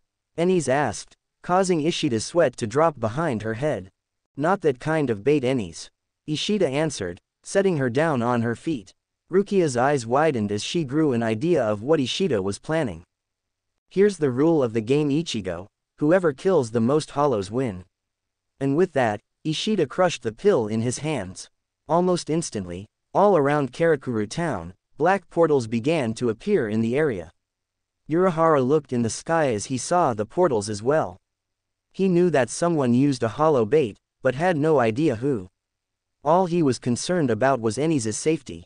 "Tessai," Uruhara spoke inside the shop. By command, Tessai opened the door and bowed in respect. "Yes sir. Watch over the shop. I got to go pick up something," Uruhara stated, instantly vanishing. Enies looked in awe as she looked around the sky. She had never seen so many different hollows before, and to be honest, she was somewhat nervous about it. Even though she has fought hollows before, and the fact she was stronger than she thought she was, she didn't know how to respond to the situation. Ichigo glared at Ishida at what he had just done, knowing that he would have put a lot of lives in jeopardy. Dropping straight down, a giant hollow appeared, roaring in anger. "Hey Ishida, can I handle this one?" Enies asked, tugging on his pants. "Sure thing," Ishida said, barely paying attention to Enies. He was too busy begging to fire at the dozens of hollows in the sky. Yeah, Enies cheered, pulling out her small katana. Ichigo and Rukia looked at her nervously. Hey wait Enies, you don't know what you're. Ichigo started. It's okay Ichigo, I got this, Enies said, holding the side of the tip of the blade with her other hand. Bloom, Unastella Ivy, Enies shouted. Ichigo and Rukia watched a bit surprised as her sword changed into a strange-looking green whip with thorns on it. At the same time, the hollow sprung out to attack it. Ichigo was about to say something before the girl vanished. Ichigo looked around confused until Rukia shook his shoulder. Ichigo, up there, Rukia said, pointing to the sky. As Ichigo looked, he saw a shadow in the exact shape of Enies. Flipping forward, Enies shot straight towards the hollow, using her long green whip, and crashed it down on the weak hollow. There was a large explosion of Ryotsu as the whip collided into the hollow, scattering dust and debris everywhere. The others covered their heads with their arms, not wanting to get the dust and such in their eyes. When the dust scattered, Enies was looking at the 10 feet deep, 10 feet wide, crater she had just created. Everyone else stood there dumbstruck and shocked at that Enies had just done. Enies rubbed her head a bit nervously. Ops, maybe I overdid it, Enies said nervously. What the, how the, when the, Ichigo tried to make out a word, but was unsuccessful in doing so. Before he even could do anything, Enies suddenly vanished. Where did she just go? Ichigo asked. Ishida sighed annoyed as he pushed his glasses up. Apparently her father came to pick her up. Ishida replied, either way, you should be worried about the hollows. They'll go after anyone who has high Ryotsu. Ishida said, causing Ichigo's eyes to widen. Oh no, Yuzu, Karen, Ichigo shouted, running towards his house. Ichigo stop, Ishida shouted, causing Ichigo to look back. They aren't the only ones who have high Ryotsu levels, remember? But they're my family, and I have to help them, Ichigo shouted, running straight back. Rukia followed him, somewhat worried as well. Ishida sighed as he pushed up his glasses. Idiot, he said to himself, returning to the firing. Enies shrugged as she was being held in between someone's arm. After a few minutes of struggling, she managed to pop her head out. She looked up curiously at who grabbed her, before seeing how it was her father. Hi Daddy, Enies said, happily. Hey honey, how was your day? Uruhara asked, placing Enies on his shoulders. Oh, not very much. I played with Ishida for a while, and I met Ichigo. Enies said, happily. I saw that, but Enies, what did I tell you about using your shikai in public? Uruhara asked. Enies looked down a bit upsettingly. Sorry Daddy, I was just playing and all. Uruhara just sighed. Well at least you're okay. Anyway, stay at home for the rest of the day okay? Enies looked at him a bit confused. But why? Enies asked. Cause your mother's back. OWWW, Uruhara yelled, as Enies yanked his hair forward. Mommy, faster Daddy faster, Enies yelled excited. Uruhara just sighed, knowing that Enies hasn't seen her mother for a few years since Enies got her powers. But in honesty, he wanted to keep her safe. With the Ryotsu he felt, and the amount of hollow activities, he knew that someone would look into the case, and they might take or even kill Enies. He found it worse if they took her though, because if they did, she would be in the Soul Society, and she would be nothing but prey for Aizen, and anything he had in store for everyone. 47 Chapter 5, Meeting the Unexpected. As soon as Enies got home, she quickly wriggled free of her father's grip and ran inside. She was so excited about seeing her mother again after a long time. She didn't even know what she has been doing for the past few years. The more she looked however, the more she was growing curious and worried about not finding her. All she saw while she was looking around was Yuru, Tessai, and Jinta. Uruhara wondered what it was that was taking her daughter so long to find her, knowing that usually Enies would know by now. He then looked as he heard his daughter's footsteps running towards him. Did you find her yet? Uruhara asked. Enies shook a no with a bit of watery eyes. She didn't leave yet. Did she Daddy? Enies asked worried. You never bother looking around, do you? A mysterious voice said. Enies gasped as she recognized the voice, looking at the side of her shoulders. On her right shoulder, a black cat was sitting, looking right at her. Enies smiled as she finally found her. Mommy. Enies cheered, squeezing Yoruichi tightly. Ack, easy easy, Yoruichi yelled, unable to take the strange pain because of her small size. Enies felt a sweat drop as she lessened her grip on her, realizing that she forgot she was holding a cat. Sorry mommy, Enies apologized, rubbing the back of her head. Yoruichi sighed, expecting that to be her reaction when she saw her. It's all right sweetie, Yoruichi replied softly, hopping back on Enies' shoulders. Hey mommy, guess what? Ichigo is a soul weeper too, Enies said, excitedly. Really? Yoruichi replied, sarcastically sounding surprised. And she played with Ichigo and Ishida today. Uruhara added. Yoruichi looked at Uruhara in a strange way, knowing when he had to add something to sentences that meant they were usually serious. Really? What did you play? Yoruichi asked. We played hollow hunting today, Enies said, excitedly. Yoruichi's eyes widened a bit, but just looked at her daughter normally, not wanting her daughter to see her reaction. She then noticed Enies' yawn as she grew an idea. Well, you must be tired of all the stuff you did if you were playing outside. Actually, Enies started as she yawned and rubbed her eyes. I'm VUET'd, Enies said. Uruhara just chuckled to himself as he walked over and picked Enies up. Come on you two, time for bed. Enies was playing a lot, and mommy's been traveling a lot, Uruhara said. Enies just yawned again as she leaned against her father's chest, closing her eyes. It's true, she was really sleepy from all that happened today. She wanted to know though who it was exactly that won that hollow game Ichigo was playing today, although knowing both of them it could have been any of them.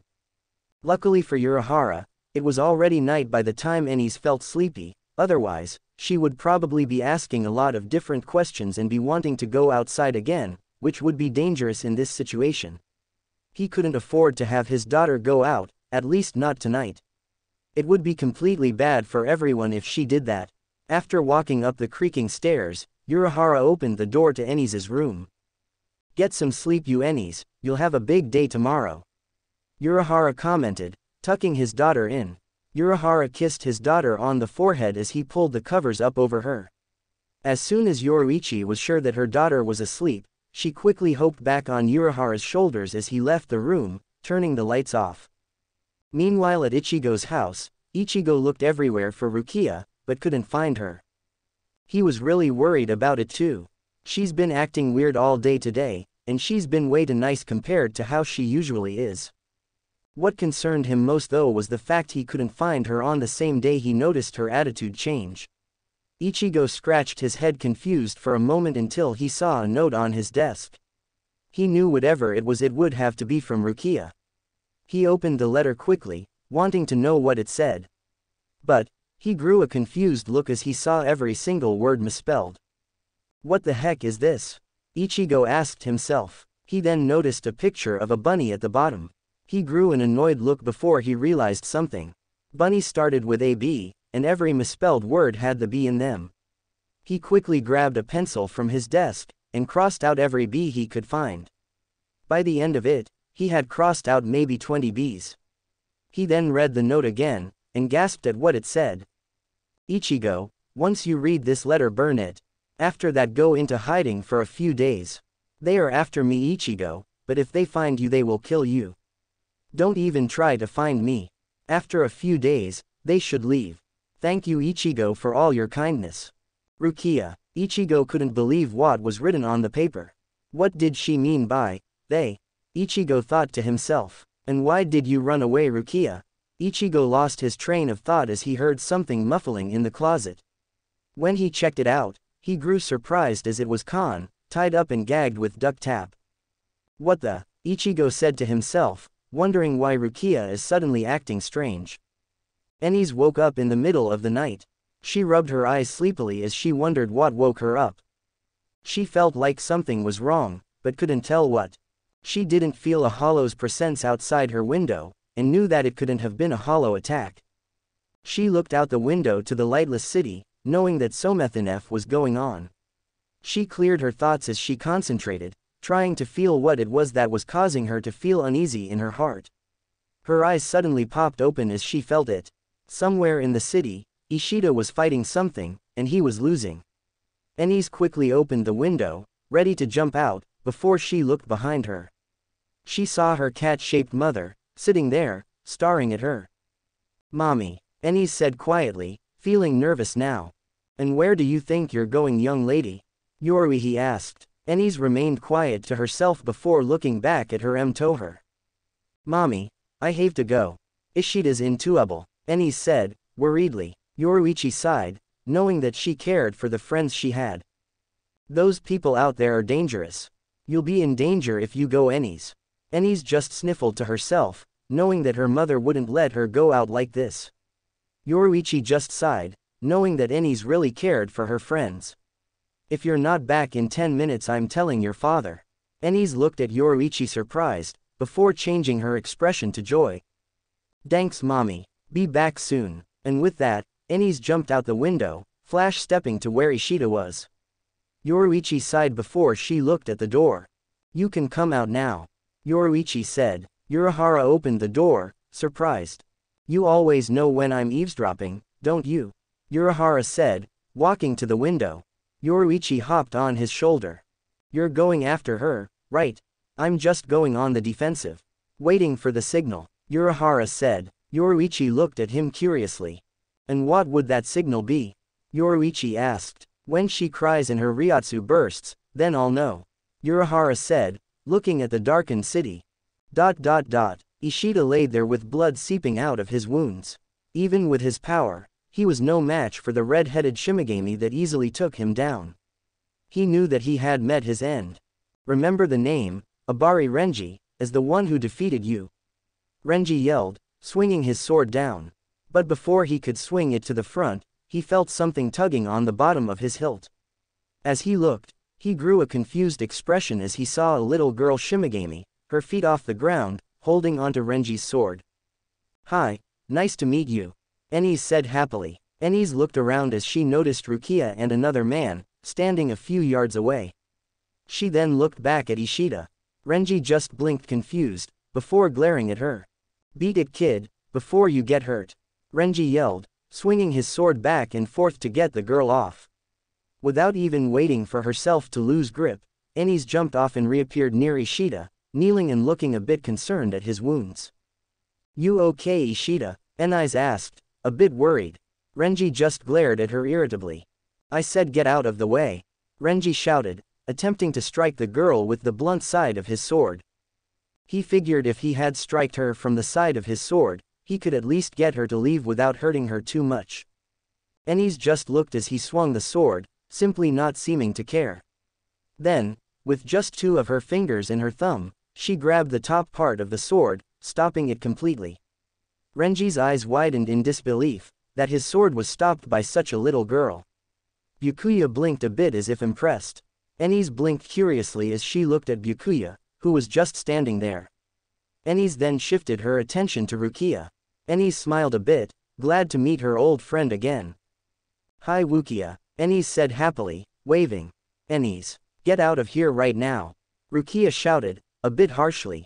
Ennis just blinked as if surprised, never hearing Rukia shout like this before. Then again, she never really heard Rukia talk that much either. Byakuya looked at Rukia, then back at Ennis. During the whole time though, Renji was struggling trying to push his blade harder. "Are you the one who stole Rukia's powers?" Byakuya asked. Ennis just tilted her head a bit, and then flash-stepped. She reappeared, sitting on Byakuya's shoulders. Even though he didn't show it, Byakuya felt shocked at the incredible flash step she just did. The only person he knew that could move that fast was Yoruichi. Could she be? Byakuya thought to himself, as Ennis just swung her feet while sitting on Byakuya's shoulders. He noticed some similarities like the purple hair for one thing, which increased his suspicion. "Hi, I'm Ennis. Nice to meet you," Ennis said, smiling as usual. "I know, you already said that," Byakuya replied, in a calm manner though seeing how he was talking to a child. Ennis' eyes quickly shifted as Renji swung his sword at Ishida. As before, Ennis flash-stepped quickly in time, blocking the sword with her bare hands.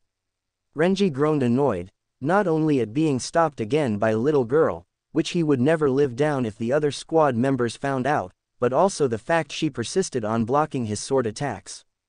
"I told you to get out of the way," Renji shouted, kicking the girl right in her stomach. Renji smiled as he sent the girl flying a few feet with a hard kick of his foot. Enies rolled a few seconds as she landed on the ground again, with dust brushing against her kimono. "I warned you," Renji yelled, grinning a bit. He looked curiously though as he noticed the girl wouldn't get up. "Did I hit her too hard?" Renji thought to himself. He then noticed Enies finally moving, using her arms to support her up. "Oh, thank God, I almost thought I killed her," Renji said, feeling a bit relieved. However, he looked strangely though as he heard the girl whimpering. "Now you've done it," Rukia commented, plugging her ears with her hands. "What the heck is that supposed to mean?" Renji asked, looking at Rukia, then back at Enies. Enies looked back at Renji, eyes watery and tears running down her face. Why you?" Enies started, before crying out loudly. At that moment, a huge burst of Ryotsu filled the area. Byakuya's eyes widened as he knew there could be no doubt about who her parents were. Even the street light poles they were near were flickering with light from the girl's Ryotsu. Back at the shop, Uruhara raised his head as the signal went off. Yoruichi sighed as well, knowing this is what would be the result of her letting her daughter go out there. "And that's my K," Uruhara stated, jumping out the door and quickly vanishing. Renji just covered his ears, groaning at the annoying girl's screaming. It was probably the worst type of noise which he hated to hear, especially considering the fact he was being filled with guilt for hitting the girl. He also found it weird as to how a girl that cried so loudly would be a Shimigami in the first place. Then again the fact that she blocked Renji's attack twice was obvious to him. "Why you hitted me?" Enies yelled, sobbing loudly. The Ryotsu started to grow the more she complained. At the same time, Ichigo looked all around the streets, unable to figure out where Rukia went. That's when his eyes widened at the huge Ryotsu he just felt, knowing who would be the only person to have Ryotsu that big. "Enies no," Ichigo shouted, giving straight chase to the source of the Ryotsu. Renji finally lost it. If the amount of screaming didn't kill him, then the Ryotsu that kept building up would. "Go, Zambimaru," Renji shouted, shooting his blade straight at the girl. He knew that he wouldn't have to worry about killing her, considering she would easily block the attack with the simple touch of her fingers. He simply planned on knocking her out in order to stop the huge growth of Ryotsu. But before he could, Enies suddenly vanished into thin air. Renji's Zanpakuto quickly returned to normal, since it missed its target. He also noticed how the Ryotsu quickly disappeared as well. "Okay, this is getting annoying," Renji said, turning back towards Ishida. He yelled excitedly knowing that this time he would finally get to kill his target. But, before he could, Ichigo sprang out, blocking Renji's attack with his Zanpakuto. "Oh what the?" Renji shouted, annoyed at the constant blocks and dodges of his attacks. Ichigo looked at him somewhat confused, wondering what he was so upset about. As the morning came, Enies slowly opened her eyes as the sunlight hit her face. She leaned up, rubbing her eyes, wondering where she was. When she looked up though, she saw her father sitting on the bed, smiling down at her.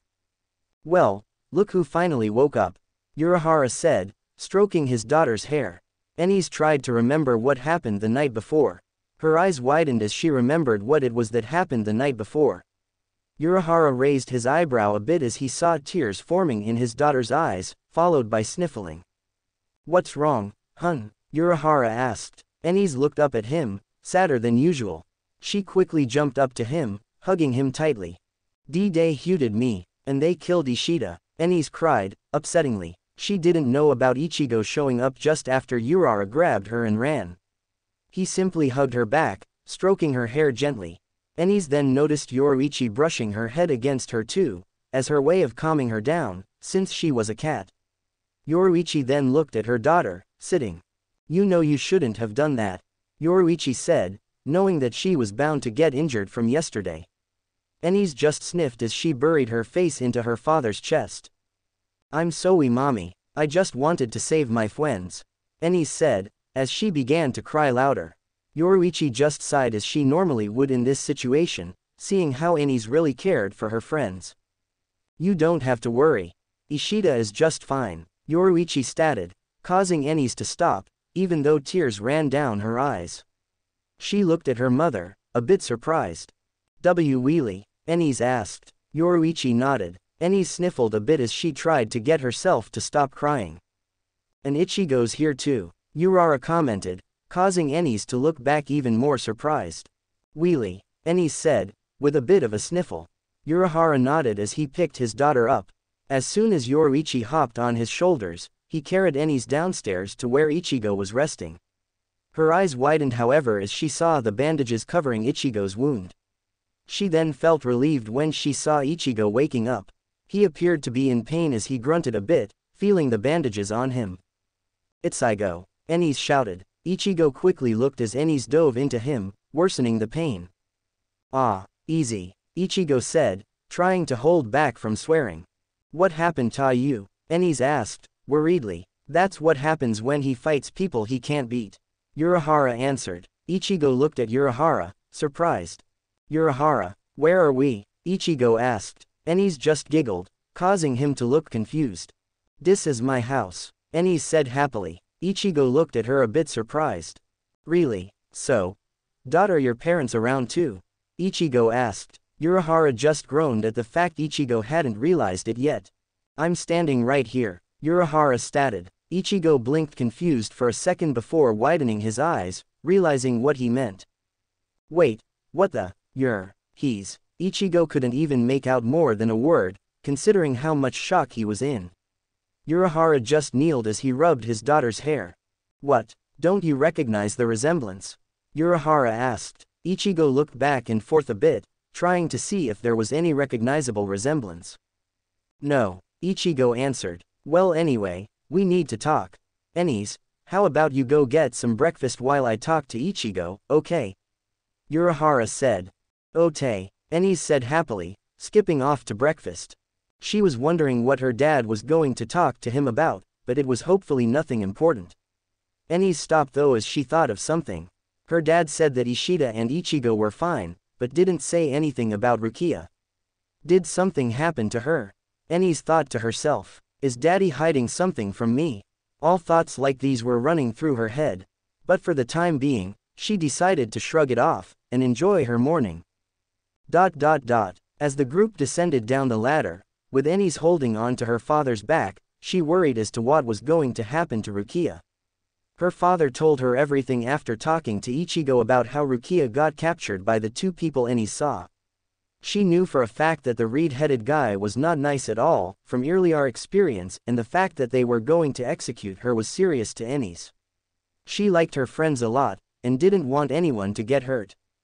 Wow, who would have thought there was a secret underground training ground underneath my shop this whole time?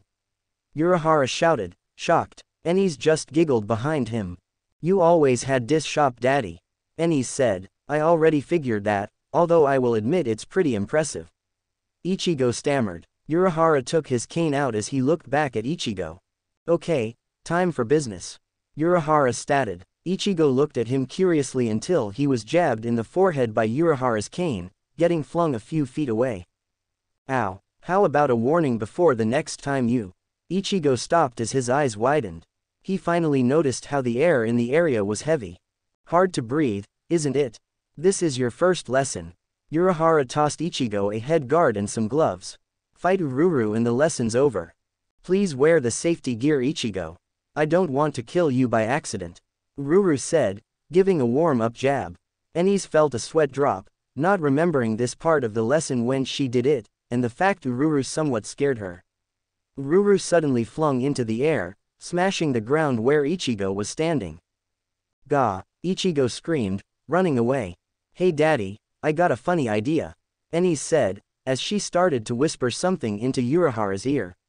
He smiled as he liked the idea, deciding to give it a try. Ichigo, the only way that stuff is going to protect you is if you repeat these words. Divine armor, protect me for I am far less superior to everyone. Uruhara shouted. Are you nuts? That's insane. Ichigo shouted back, barely dodging Anto's attack. Fine. Divine armor, protect me for I am far less superior to everyone. Ichigo shouted, waiting for something to happen. Wow, I can't believe he said it. Told ya he would daddy. Enies replied, giggling. God damn it you guys. Ichigo yelled again, running even faster. Uruhara just moaned as he knew Enies just learned a new word. Enies blinked curiously, never hearing it before. What does God damn it mean daddy? Enies asked. It's one of those words you shouldn't say, okay? Uruhara replied. Enies nodded, unaware she said a bad word. Uruhara looked back as he saw Ichigo punch Ururu on the side, cutting her cheek a bit. Oh, wait here. Uruhara said, gently setting Enies down. Enies looked as Uruhara quickly reappeared, holding Ururu's foot in the air. As Enies looked back at Ichigo, he was partly in a mountain, and Tessai was holding him behind him. Enies smiled as she quickly stepped closer, reappearing at her father's feet. Well done Ichigo. Lesson 1, completed. Uruhara stated, picking up Enies. Completed. What are you talking about? She kicked my A. Ichigo started, before stopping due to the mild glare he was receiving from Uruhara. It took Ichigo a moment before he realized he didn't want people swearing in front of her. She was just, kicked my butt just now. Ichigo replied, changing part of what he was going to say. I never said you had to run to complete the first lesson. Haven't you noticed your breathing getting better? Uruhara asked. Ichigo blinked curiously. Actually yeah, I feel fine now. That's because your spiritual energy has returned. The basic point of the exercise was for you to have your energy return. When you fought, you dodged Ururu's punches, which meant your strength returned. Ururu's strength is actually far surpassed any normal human beings. What? Then what would have happened if she hit me? Ichigo stammered. Then you would have died. Ichigo looked a bit surprised, just a bit. But Enies looked at her father, somewhat shocked. But you didn't do that to me when I had to do it. Enies complained. Uruhara just stroked her hair. That's 'cause you're special, he isn't. Uruhara replied. Enies giggled as her father stroked her hair, while Ichigo looked at him mildly angry and a bit shocked. He had his own daughter do this as well. Ichigo thought to himself. Then why the hell did he have Ururu try punching me? He shouted to himself. Anyway, Uruhara started, looking back at Ichigo. Ichigo and Enies looked a bit surprised as Tessai cut the chains that bound Ichigo to his body. There. You have been separated from your body. You're just a soul now. Ichigo didn't notice Tessai, who suddenly grabbed him, jumping down a giant hole. Ah! Ichigo screamed, until he hit the bottom. Uruhara, I swear I'm going to kill you when I get out of here. Ichigo, you're in the hollowed shaft. The second lesson is to get out of the shaft, and the only way to do that is to become a soul reaper. You have 3 days to do it. By the end of the 3 days if you don't become a Shimigami, you'll turn into a hollow. And we'll have no choice but to kill you. Uruhara said, looking deep inside. Enies looked at her father curiously. How long do you think he'll take daddy? Enies asked. Uruhara smiled as he gently set Enies down. It'll take him at least the 3 days. Uruhara said, quietly so Ichigo wouldn't hear. Don't worry, I'm positive he'll be alright. Why don't you run along and see how your mother is doing with Chad and Orihime, okay? Yes sir, Enies said, smiling as she gave a salute.